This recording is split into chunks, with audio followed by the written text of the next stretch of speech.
Rome didn't fall in a day. It took 15 centuries, one betrayal, one assassination, one empire splitting decision at a time. But how does a small village on the banks of the Tiber become the most powerful civilization in human history, only to vanish in the shadows of time?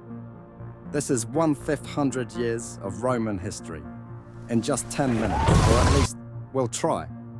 Let's go back, way back, to a wild forested land in central Italy around 753 BCE. The story begins with blood.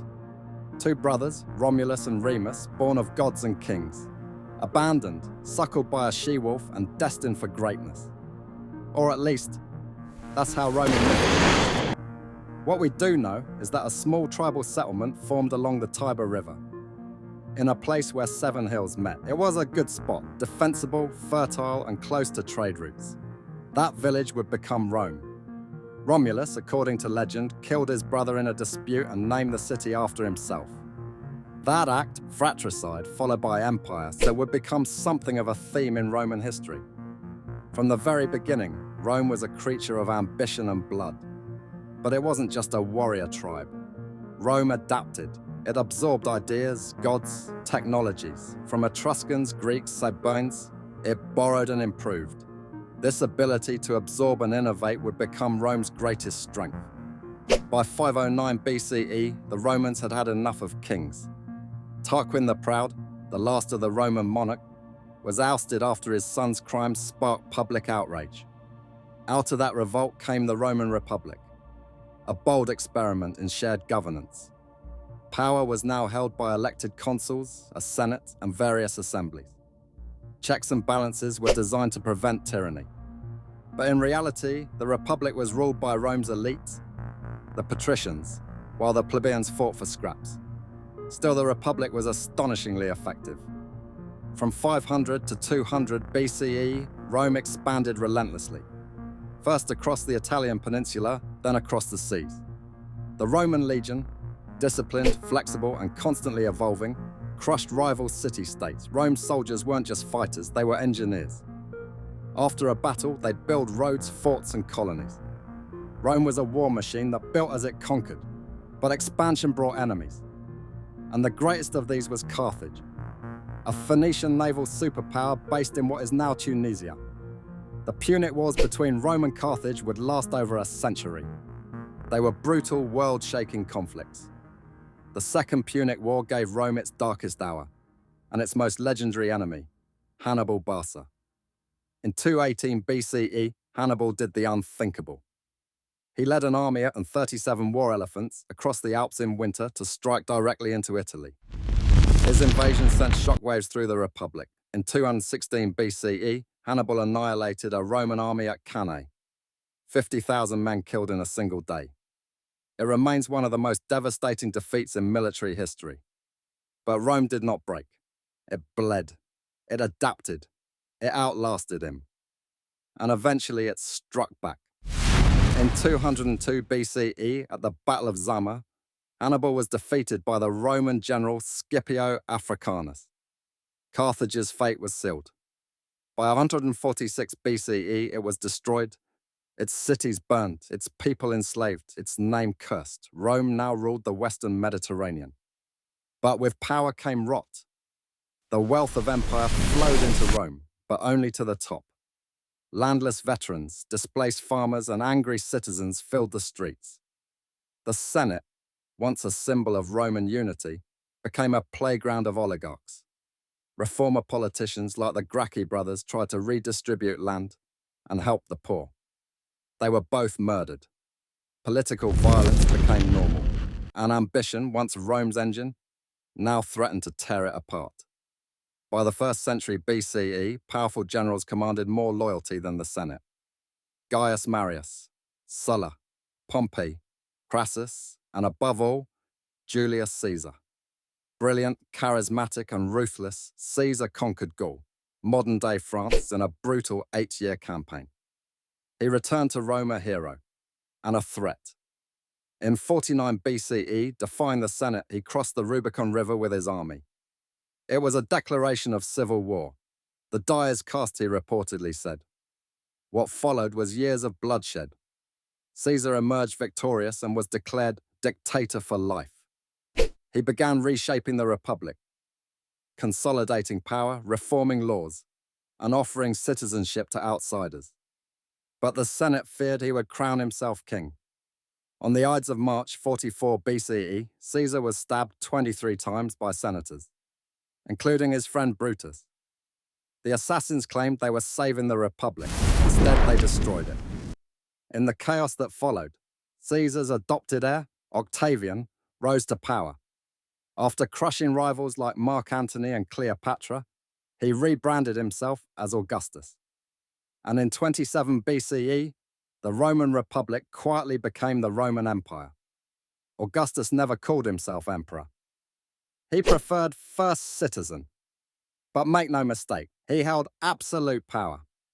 Under Augustus, Rome entered its golden age, the Pax Romana. For over 200 years, the empire knew relative peace. At its height, Rome controlled 5 million square kilometers, with 60 to 70 million people, about a fifth of the world's population. Its borders stretched from Scotland to the Sahara, from Portugal to the Persian Gulf. Roads stitched the empire together, over 250,000 miles of them. Latin became the lingua franca. Cities boomed with amphitheaters, temples, aqueducts, and baths. The Colosseum, completed in 80 CE, could hold 50,000 spectators. Gladiator games, mock naval battles, public executions. Rome was entertained. But beneath the grandeur, cracks were forming, economic inequality returned. Corruption spread. And emperors, once chosen for merit, now came to power through bloodlines, bribes, or military coups. After the death of Emperor Marcus Aurelius in 180 CE, things went downhill fast. His son Commodus, egotistical, erratic, was a sign of what was to come. The 3rd century was chaos. In just 50 years, Rome saw over 24 emperors, most of whom died violently. The empire was torn by invasions, rebellions, disease, and economic collapse.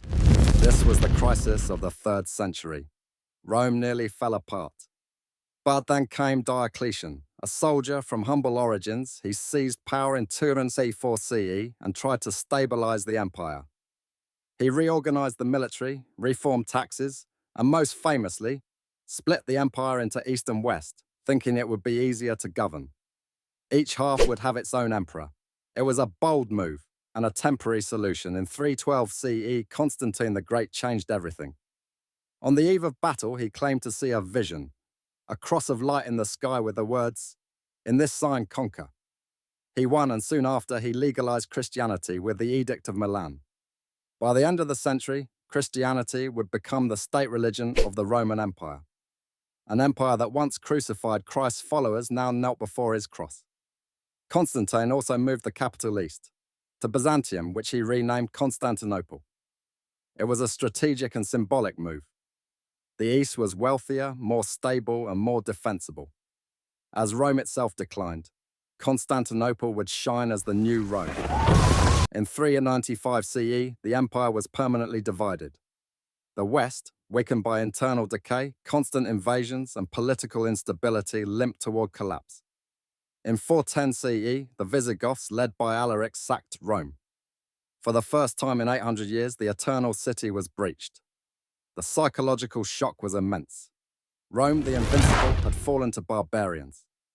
Then came the Huns, led by the infamous Attila. The scourge of God, as some called him, ravaged Europe and nearly reached Rome. But famine, disease, and diplomacy held him back. After Attila's death, new waves followed. Vandals, Franks, Saxons. The Western Empire could no longer defend itself. In 476 CE, the final blow came. Romulus Augustulus, a teenage puppet emperor, was deposed by the Germanic warlord Odoacer. No fanfare, no last stand. Just a quiet end to an empire that had once ruled the known world. The Western Roman Empire was gone. But here's the twist. It wasn't the end of Rome. The Eastern Roman Empire, what we now call the Byzantine Empire, lived on. It still called itself Roman. Its citizens spoke Greek, but saw themselves as heirs of Augustus and Constantine. The Byzantines carried on Roman law, Roman bureaucracy, and Roman pride. They survived for 1,000 more years. They faced off against Persians, Arabs, Crusaders, and Turks. Their emperors were schemers, scholars, saints, and tyrants. Constantinople became the jewel of the medieval world, a city of mosaics, domes, and unbreakable walls. Until finally, in 1453, it all ended. The Ottomans, under Sultan Mehmed II, brought giant cannons and laid siege. After 53 days, the walls were breached. The last emperor, Constantine the Great, reportedly tore off his imperial robes, drew his sword, and vanished into the fighting. His body was never found. And so, 1,500 years after Romulus founded a village by the river, the Roman world truly came to an end. Or did it? Because even today, we still feel the presence of Rome. In our languages, Italian, French, Spanish, Romanian. In our laws, governments, architecture, philosophy.